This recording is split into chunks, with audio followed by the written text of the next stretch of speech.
Siapa kita di dalam Kristus? Ada amin. Kita harus memahami dan mengerti siapa kita di dalam Kristus. Oleh karena itu, yang jelas kita adalah orang-orang yang dicintai Tuhan. Amin. Saya dan saudara adalah orang-orang yang dicintai. Katakan pada pagi hari ini, saya adalah orang yang dicintai. Buktinya sampai hari ini saya ada. Harus kita punya komitmen bersama bahwa saya dicintai Tuhan. Amin. Oleh karena itu, karena cintanya, kita buka bersama-sama di dalam pertama Petrus 1 ayat 3 dan 4. Pertama Petrus 1 ayat 3 sampai 4. Firman Tuhan ini sudah keempat kali saya bahas. Hari ini keempat kali. Bagian keempat sudah. Jadi tidak lari mundur dari ayat 3 dan ayat 4 juga. Saya mohon jangan kita bosan-bosan.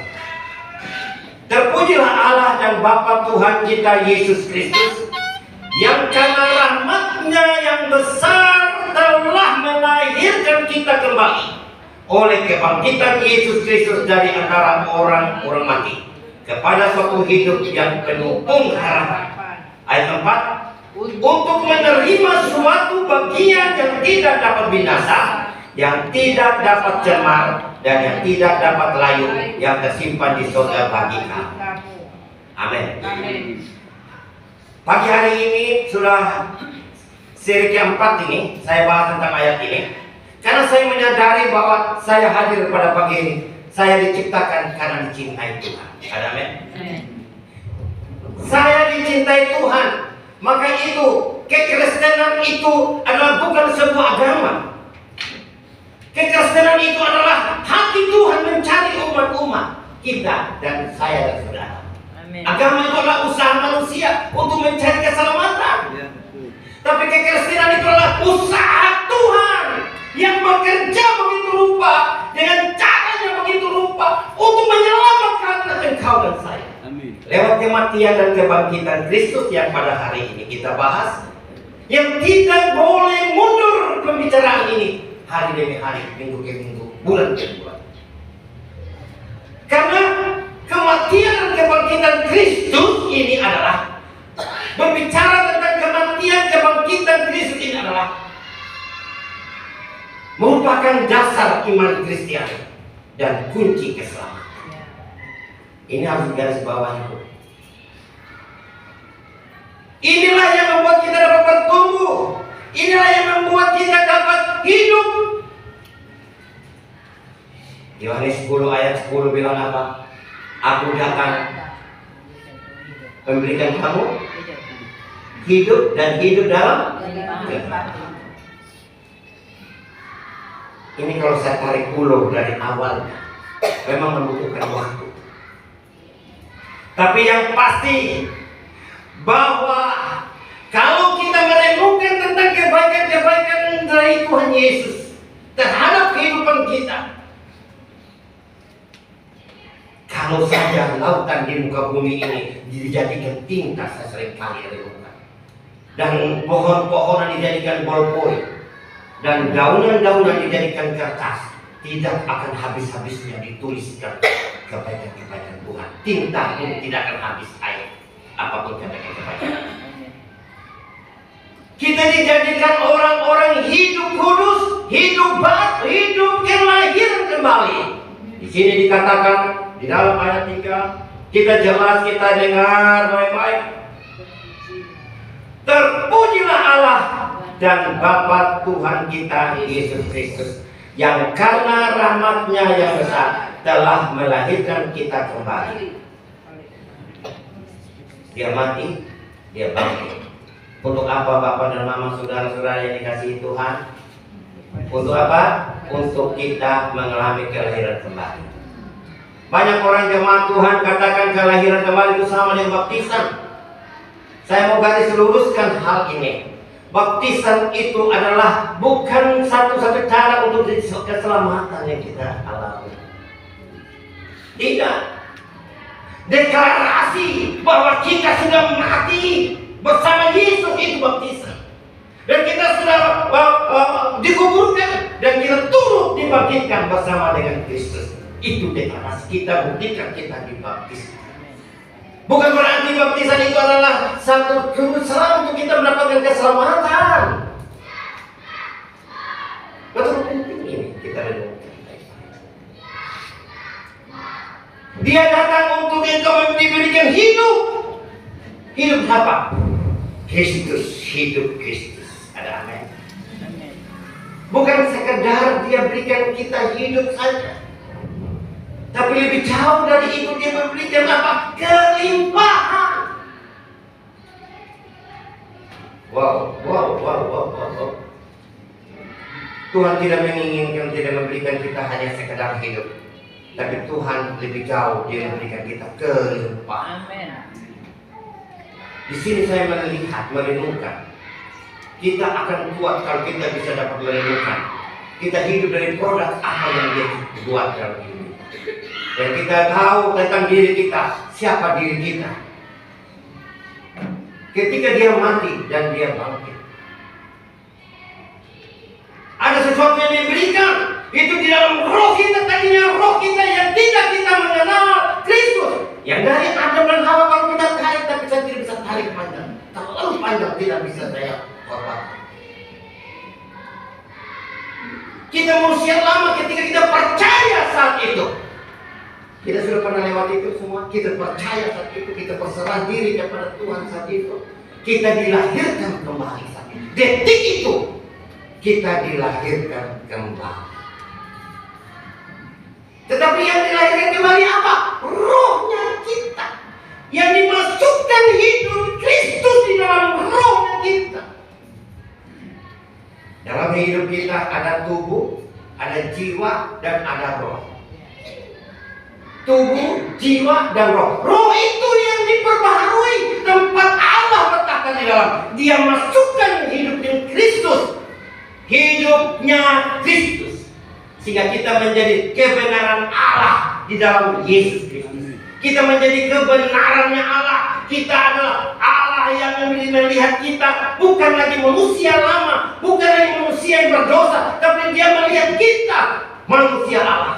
Dia melihat kita, dia ditutup, kita sudah ditutup, dibungkus. Bukan berarti kalau ditutup, dibungkus, berarti di dalamnya masih sesuatu yang belum beres. Sudah beres. Hidupnya sudah ada dalam diri kita. Menjadikan identitas kehidupan kita Kristus. Amin. Identitas kita katakan Kristus. Dan hidup Kristus adalah hidup saya. Berarti terus ini. Yesus mati buat saya. Kurang tepat. Tapi Yesus mati menggantikan saya. Bisa dijelaskan? Yesus mati bangkit bukan untuk saya, tapi menggantikan saya. Saya ini adalah Yesus yang ada. Kau berkata di dalam kehidupan engkau, dan kau katakan di dalam dirimu ketika kau berdoa, kau katakan, Yesus, aku percaya, aku telah dibenarkan, engkau telah mati dan bangkit untuk kemuliaan bagi saya. Kemuliaan itu bukan datangnya di luar, atau kemuliaan itu datang ada di luar. Kerajaan Allah itu bukan ada di luar, tapi ada dalam diri saya. Amen. Saya ini adalah orang yang sudah dibenarkan Tuhan. Amen. Saya harus berhak menerima rahmat Allah yang besar. Amen. Saya berhak menerima janji-janji ilahi yang luar biasa. Amen. Jadi jangan kita takut. Memang di dalam kehidupan kita, roh kita sudah diperbaharui. Tidak akan mungkin apapun dapat digoyahkan. Setan apapun tidak dapat menggeserkan dalam roh saya. Amen. Sampai sekali dia memberikan mati sekali untuk selama-lamanya. Dan dia berikan kekudusan kepada kita untuk selama-lamanya. Amen. Bukan hari ini saya kudus, besok saya tidak kudus. Hari ini saya kudus, di luar gereja saya kudus. Saya pastikan hari ini kita harus membuat kepastian dalam diri. Ketika engkau kembali sebentar, engkau akan berdoa. Saya percaya roh saya sudah dibenarkan Allah. Amin. Amin. Senantiasa. Saya katakan senantiasa. Dalam aplikasi, dalam kehidupan kita tidak seperti itu. Ada amin? Ada goncangan. Ada membuat sesuatu tawar hati. Ada membuat kegelisahan. Ada yang membuat keraguan. Ada yang membuat kecemasan. Ada yang galau. Ada yang khawatir. Itu bukan dalam roh saudara. Ingat baik-baik. Itu tidak ada dalam roh saudara. Saudara sudah di-clear oleh Allah. Oleh Roh Kudus. Sudah disegel. Efesus 1 ayat 13. Roh Kudus sudah bertahta di dalam. Sudah segel dan berkaitan. Tidak bisa diganggu-gugat lagi. Yang bisa menggugat iblis itu adalah apa? Perasaan engkau. Yaitu jiwa. Di dalam jiwa. Ada amin? Di dalam jiwa itu Tuhan menginstalkan kita pikiran, perasaan, kehendak. Tolong dibahas ini, tolong diperhatikan. Jiwa kita ini adalah jiwa ini tempat Allah memikirkannya. Allah bukan memikirkan tentang roh saja. Allah bukan memikirkan tentang rohmu saja. Sudah clear. Tapi Allah juga memikirkan tentang jiwamu, tentang hidupmu. Apakah engkau hari ini ada lauk-lauk? Apakah engkau hari ini ada galau? Apakah engkau hari ini ada menderita? Apakah engkau hari ini ada sakit?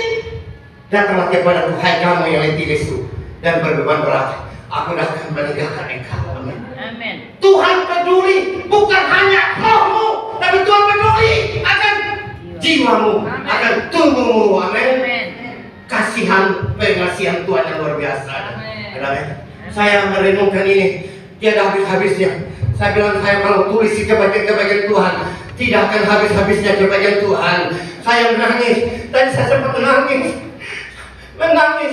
Mungkin saya renungkan, minta maaf jemaat hari ini tidak ada lagi menangis terhadap Kristus yang baik ya Tuhan. Ibadah setetes air mata tidak ada yang mengalir. Saya percaya itu belum kurang mengenal siapa dirinya, kurang mengenal percaya siapa yang dia percayai akan menentukan masa depan kita. Ada? Ingat saya, kita harus percaya. Kita harus kembalikan kepada kehidupan hidup oleh roh dan tuntun oleh roh. Dan kita adalah manusia-manusia rohani.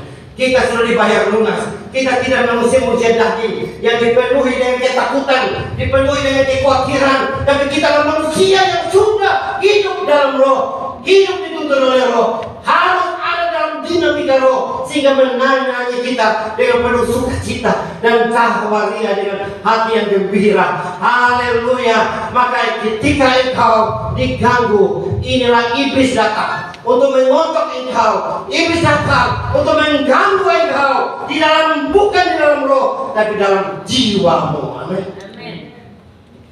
Saya mohon kita dapat memahami apa saya lebih cepat. Dalam jiwa kita ini tempat iblis kotor. Saya contohnya, saya hamba Tuhan yang doa orang sakit senantiasa mengalami pemulihan kesembuhan. Tapi ketika saya ada biji sini, ini ada biji sini. Ketika saya pikirkan ini, kekhawatiran muncul. Namanya manusia mulai dicek ini ke bawah. Dan ketika saya tidak pikirkan, aman-aman saja. Perasaan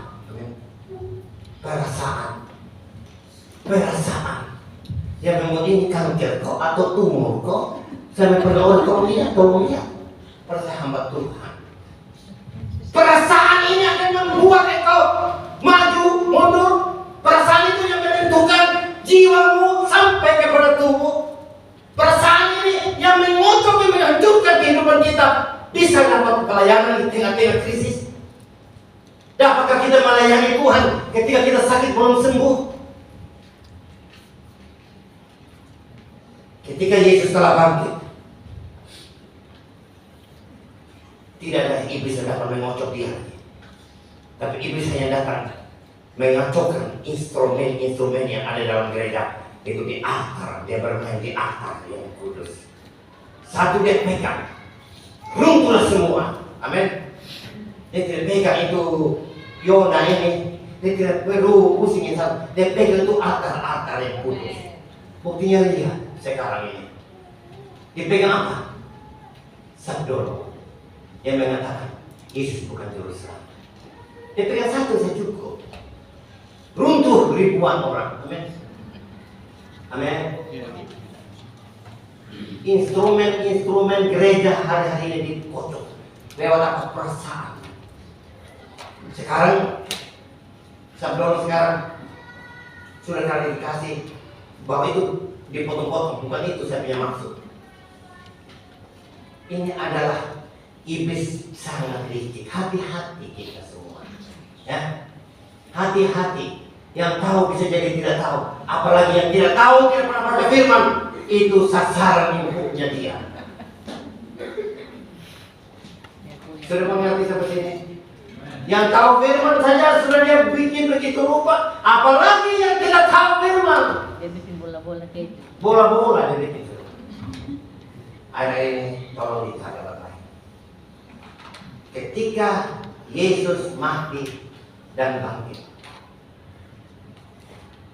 di situ kita diberikan apa? Identitas yang baru. Amin. Diberikan roh Amin. Kristus. Kita dijadikan hidup baru. Amin. Tujuannya semua kehadiran kembali. Tujuannya apa? Ayat 4, kita lihat ayat 4. Untuk menerima suatu bagian yang tidak dapat binasa, yang tidak dapat cemar, dan yang tidak dapat layu, yang tersimpan di surga balita.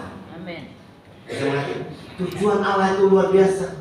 Tolonglah, menangislah akibat daripada perbuatan-perbuatan Tuhan yang begitu luar biasa. Amin. Maka itu Bapak Mama, saya percaya kita sudah jadi orang benar, orang yang dibenarkan Allah karena kebenaran Kristus diberikan kepada kehidupan umat manusia. Amin. Dan dia menjadi dosa oleh karena kita, saya dan saudara.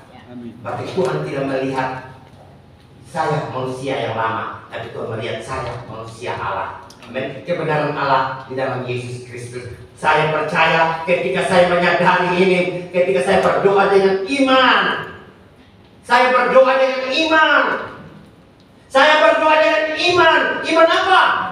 Iman tentang kematian dan kebangkitan, kebaikan-kebaikan Tuhan.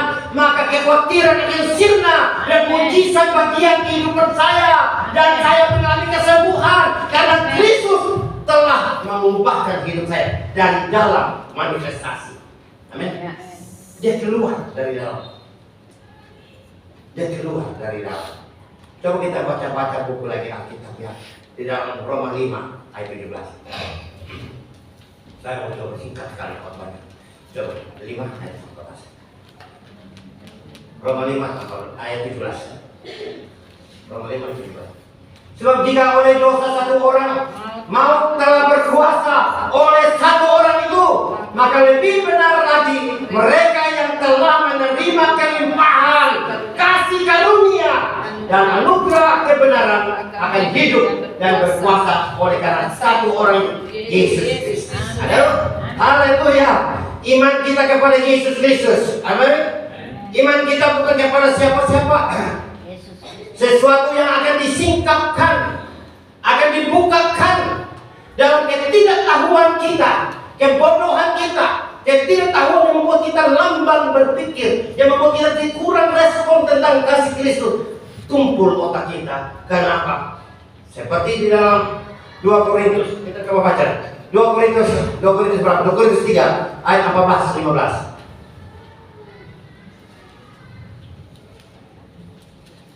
Tetapi pikiran mereka telah menjadi tumpul, sebab sampai pada hari ini selubung itu masih tetap menyelubungi mereka. Jika mereka membaca perjanjian lama itu tanpa disingkapkan, karena hanya Kristus saja yang dapat menyingkapnya, hanya Kristus saja yang dapat menyingkapnya. Ayat 15. Bahkan sampai pada hari ini, setiap kali mereka membaca kitab Musa, ada selubung yang menutupi hati mereka. Kenapa? Pakai sistem perjanjian lama kitab Musa, belum ada Kristus. Ketika dia sudah ada Kristus, kematian dan kebangkitan zaman itu, dia percaya bahwa Kristus akan memberikan pencerahan baginya. Yakin dia akan membukakan. dibukakan oleh Kristus. Amin. Rahasia Allah ada pada Kristus. Amin. Itu kata firman Tuhan. Maka itu sampai pada hari ini setiap kali membaca firman Tuhan ada selubung yang menutupi hati mereka. Kita naik lagi di ayat 16. Maka itu berubah pola pikir hari ini. Tetapi apabila hati seseorang berbalik kepada Tuhan, maka selubung itu diambil daripadanya. Ayat berikut lagi 17. Sebab Tuhan adalah roh, dan di mana ada roh Allah, di situ ada kemerdekaan. Tepuk tangan untuk Tuhan.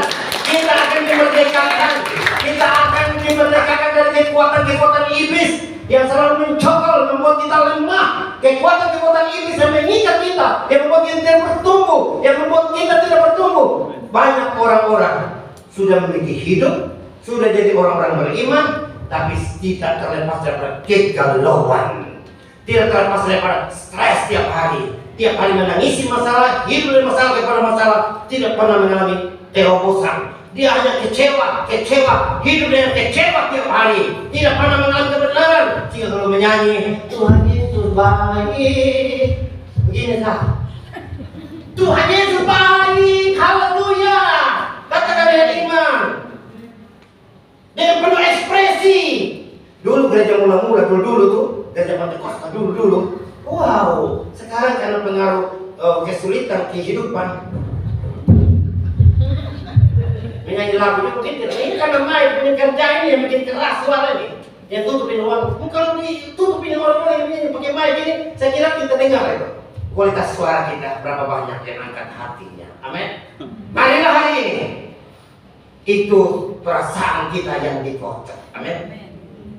Ketika kita berdoa dengan sungguh-sungguh, ada kekuatan, ada pembelaan, di mana ada kemerdekaan yang kau tidak bisa bawa firman, pasti bisa bawa firman. Saya sekarang ada beberapa ibu-ibu saya catat yang baru bergabung dengan kita, sudah bisa bawa firman. Saya kagum-kagum dengan mereka karena kemerdekaan. Mereka memikirkan tentang kematian dan kebangkitan Kristus. Amin. Fokus kepada hal ini, akan dia dimerdekakan. Amin. Akan dia dimerdekakan. Dan saya percaya ketika kita hidup, Yesus telah mati dan bangkit, maka hidup kita tidak mengikuti hukum Taurat lagi. Amin.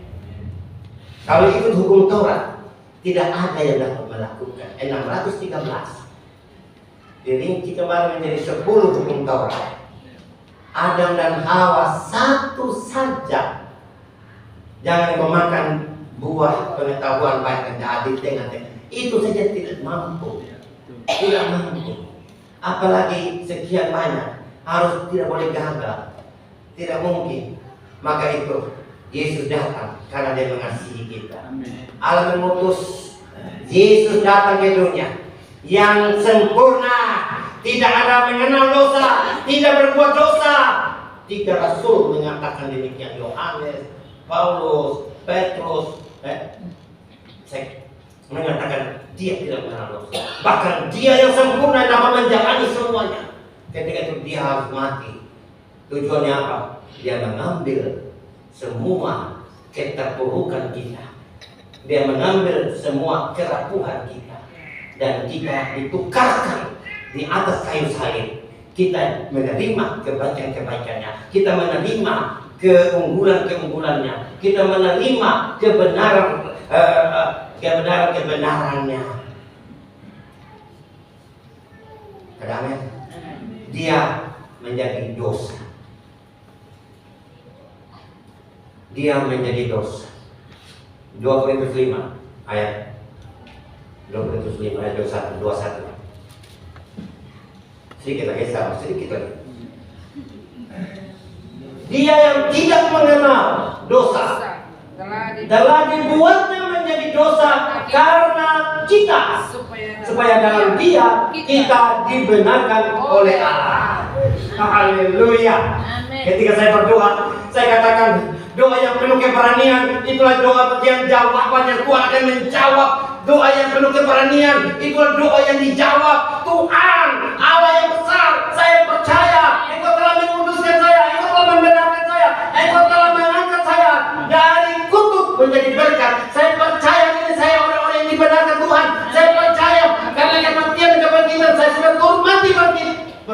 dengan Kristus. Saya percaya hari ini saya berhak datang di hadapan Allah sebagaimana Kristus juga berdatang di hadapan Allah dengan penuh tahta yang penuh keberanian. Saya juga akan datang kepada Allah dengan seperti Kristus. Amin. Itu jawabannya. Saya percaya, saya sakit ini akan sembuhkan. Tetapi ini yang saya pikiran ini patahkan perasaan itu. Amin. Yang membuat saya lemah. Ketika saya berdoa seperti itu, aliran kekuatan kasih akan mengalir dan membuat kehidupan kita menjadi kekuatan Allah yang bekerja di dalam diri kita. Itu doanya. Maka itu ketika waktu kita sudah dibenarkan Allah, kita adalah orang-orang sudah dibenarkan. Bukan hanya kebenaran saja, tapi Tuhan mengampuni kita. Bukan mengampuni saja, tapi Tuhan menguduskan kita. Amin. Oh, haleluya, haleluya Jesus. Ketika Yesus mengampuni kita, ketika Yesus mengampuni, ada pengampunan di dalamnya. Dia memberikan kepada kita segala kekudusan. Bukan kita yang mencari kekudusan. Bukan karena kita berusaha untuk kudus. No. Tapi kekudusan itu datangnya daripada Allah sendiri yang telah menguduskan kita. Efesus 1 ayat 3 ayat 4. Ayat 4 saja. Efesus 1 ayat 4. Efesus 1 ayat 4. Sebab di dalam Dia Allah telah memilih kita sebelum dunia dijadikan, supaya kita kudus dan tak bercacat di hadapannya.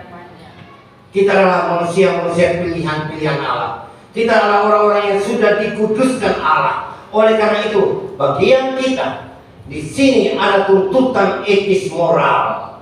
Kalau kita sudah diberikan kekudusan, ada tuntutan di situ, ada tanggung jawab di situ. Tolong untuk kemuliaan bagi nama Tuhan, untuk kehidupan kita ke depan, bahwa kita sudah dikuduskan. Jangan terlalu fokus lagi kepada persoalan-persoalanmu. Jangan terlalu fokus kepada masalah-masalah panca indramu yang melihat, mendengar, menyaksikan semua itu meragukan akan hidup itu. Jangan lagi kita terlalu fokus, tapi kita fokus kepada Allah. Amin. Pikirkanlah perkara-perkara yang besar. Pikirkan kepada kerajaan Allah, di mana Allah duduk diam di sana. Amin.